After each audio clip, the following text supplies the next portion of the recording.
Greetings. We're here at Lowell Telecommunications Corporation studio for an episode of Threads, a Lowell Conversation. My name is Stacie Hargis. I will be the guest host this morning, and I will have the pleasure of interviewing our current city manager for the next couple days, Bernie Lynch, and Mimi Parseghian, and we're also joined by Joe Smith.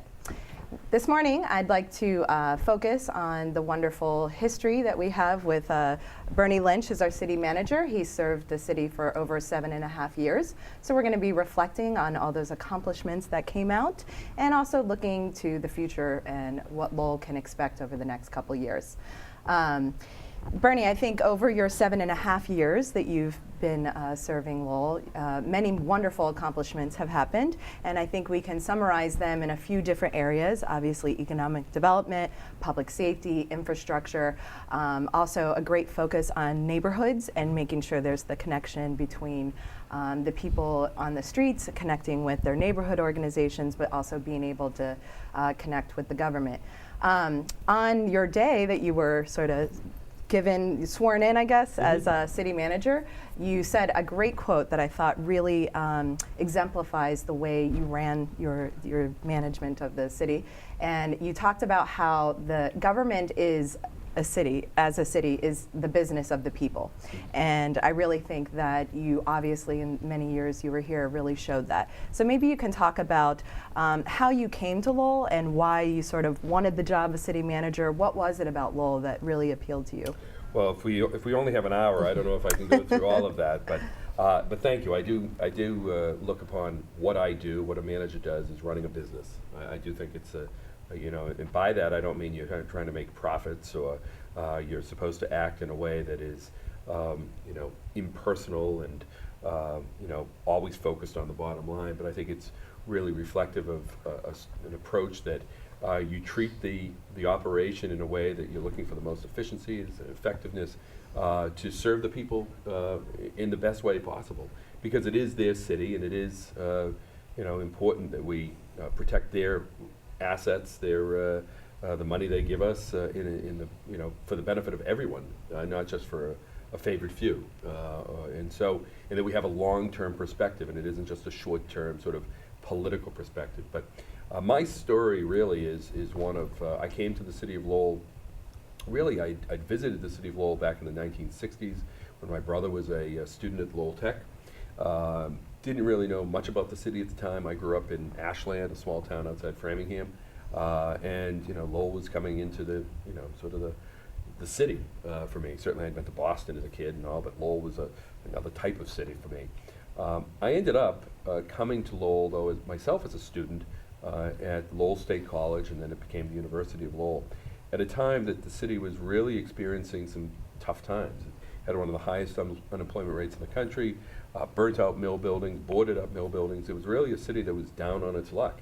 But it was during that period of time that I really began to see the transformation taking place here in the city, and I was fascinated by it, and fascinated by the notion of the historic preservation and embracing diversity, and it really made me think that my interest in government should go to municipal government and urban issues as opposed to the national issues I've been focused on as going into college. And then I was a big cheerleader for the city. I'd always bring people up to the city to see what we had. But I left, planning to always be able to come back and visit. And lo and behold, I ended up back in this area as a town manager, ultimately town manager in Chelmsford.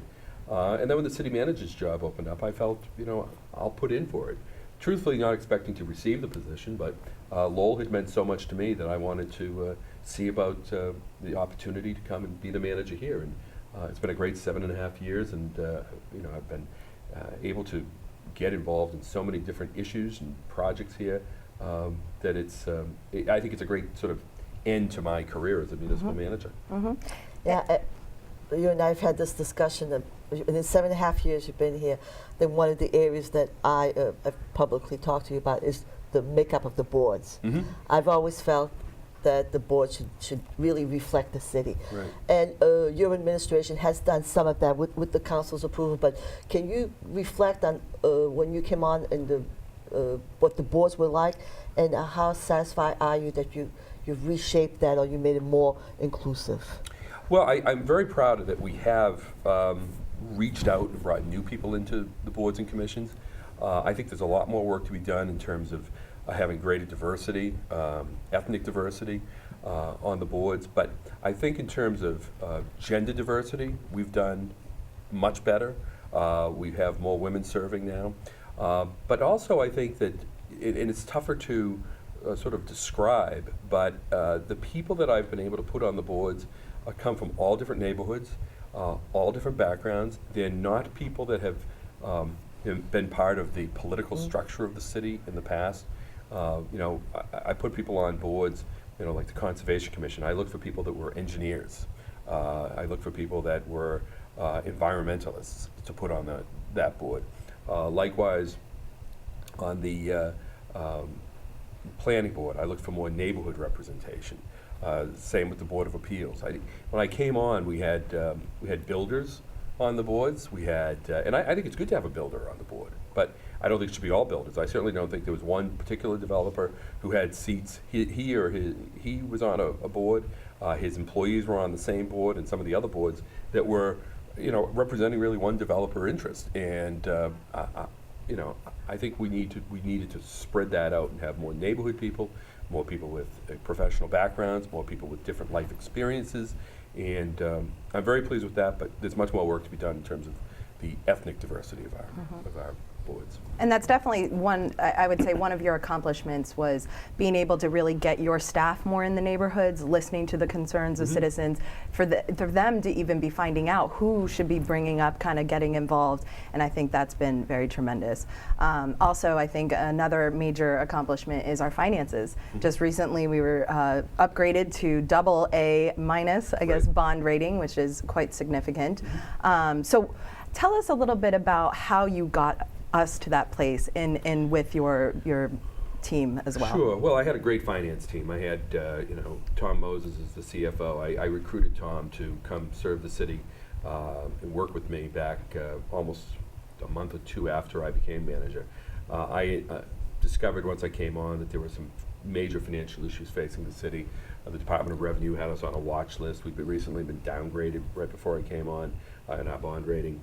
The budget for that year was problematic, and I reached out to people in the municipal finance world that I knew, and I said, I'm looking for someone, and any suggestions? And I was pointed towards Tom, who interestingly had applied for the manager's job. Like a team of rivals. It was a team. It sort of was, and for a period of time there, I had another name that had been floated. Just staying there for a second, was Matt Coggins. His name had been floated for city manager, and he was my development director, and he was, again, this great resource that I had.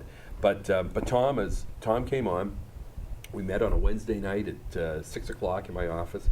We spent 2 to 3 hours just talking about government, municipal finance, and our philosophies, and they jived. And so I brought him on, and we looked at putting in place conservative budgeting practices, that there should be plan. You should use financial forecasting as a means of knowing where you are going.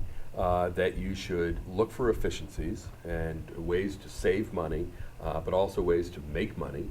So, for instance, the tow contracts, we put those out to bid, and we started making $250,000 a year on tow contracts. Not a lot, but it's something. We reduce costs by eliminating health insurance for boards and commissions. That's frankly illegal. We looked at making changes in health insurance for our employees and our retirees, and that went through a number of different stages, but we made substantial savings there. Energy savings that we could make by investing in our buildings and our facilities. We looked at doing things that were going to be good, as I said, in the long-term picture of the city. Setting aside reserves, that was crucial. That's crucial to the bond rating agencies, that you have something to fall back on. And all told, if you look at our total fiscal flexibility, back in 2006, we were $5 million under the levy limit, Prop 2.5 levy limit, and we had $4 million that had been set aside by the state back in 1993 for emergencies, and that was it. if you look at our reserves now, in terms of our total fiscal flexibility, we're up about $39 million between excess levy capacity. It's grown from 5 to 12 million. We have the $4 million, plus we have another $10 million of other reserves. And we also have about $8 million set aside for the post-employment benefits, retiree health benefits. The bond rating agencies like seeing that you're planning ahead and you're setting aside, you're being conservative. But so we did things like that to save money, budget properly, and I think so set the city in the right direction. Bernie, one of the things I feel some people give you is a backhanded compliment that you're good with the numbers. Right. But I think what you have to do is look deeper than that, and the work that went into getting those numbers. Like, you can become a green community. Look at the number of things that you've accomplished in the city along the category of green community to save money. You know, the energy performance contract, the solar, Right. the aggregate of electricity cost, saving not the cities, but the people of the city money. And also in hiring people like Tom Moses and Adam Bakey, the decision to do that was the right decision. It wasn't that you were left with people that were good. Right. You actually went and got them. Yeah, we did, and you know, I spoke of Tom as one that I went out and found and got and brought in, and Adam was here, and you know, some decision had to be reached to promote him up, and that was a no-brainer for me because I worked closely with Adam on the Hamilton Canal project and some other projects when he was deputy director of DPD. But again, another extremely bright individual with the right philosophy of what we were doing. That we were doing something that was important for the city as a whole, and that was crucial. Another one that you mentioned the team, but also the green energy stuff. Mike Vaughn, our procurement agent, is very good in terms of helping us make things happen on the green energy front. Mike was the one who went out and found us a solar project out in the western part of the state that needed to be able to have a public entity sort of wash through the net metering credits so that they make their money. It's a whole convoluted system that the state has for promoting solar energy. We make $240,000 a year for the next 20 years by just processing those payments. We don't do anything. All we do is cut them a check, and we get the benefit of the savings. So again, it was a team of people that we had, and it was always looking for ways to do something, get some money in, or save money going out, and doing it in a way that, in our case, with the green energy, we were big supporters of sustainable communities, and that was a big part of it. And another area where you've really brought things on is in the budget itself, by having a performance-based budget, Right. and data to be able to back up those decisions. Do you feel that will survive the transition? I'm concerned that it will survive the transition. I'm concerned that the budget document that is really something I'm very proud of because it's a communication tool. It's also a decision-making tool. For us, we used it as a process of helping us make decisions of how we went through it to put the budget together. It's helpful for the city council to be able to get all that information and making their decisions. Hopefully they're looking at that. And for the residents to be able to look and see, well, this is how that department is organized, this is what that department does, this is what that department has achieved, and this is how much money they spend. It isn't just the money being spent, it's what you're getting as a result of that. Right. So I'm very big on that. The data, again, I think that goes to the point of operating like a business. You make decisions based on information, and you don't make it on anecdote, and you don't make it on who is benefiting. You make it on what's happening and how we're making ourselves operate more effectively. And I'm hopeful that survives. We've got Connor Baldwin is fabulous as our data I think analyst. it'll survive because I think the people will demand it, and the city council will have to demand it from the next administration that this is the standard we want. Yeah. As soon as the people say, I'm not satisfied, I'm not going backward with the information you're providing me, I want to go forward, the city council will have to react to it. It's my opinion. People understand that data-driven decisions is what makes us more efficient and able to make those important cuts in the budget or kind of be able to look at continuing to be financially healthy and fiscally sound. We're going to take a break, but I think that I'd like to hear more about your accomplishments and maybe kind of looking ahead, maybe what didn't get accomplished. So we'll be back in just a moment. Thank you.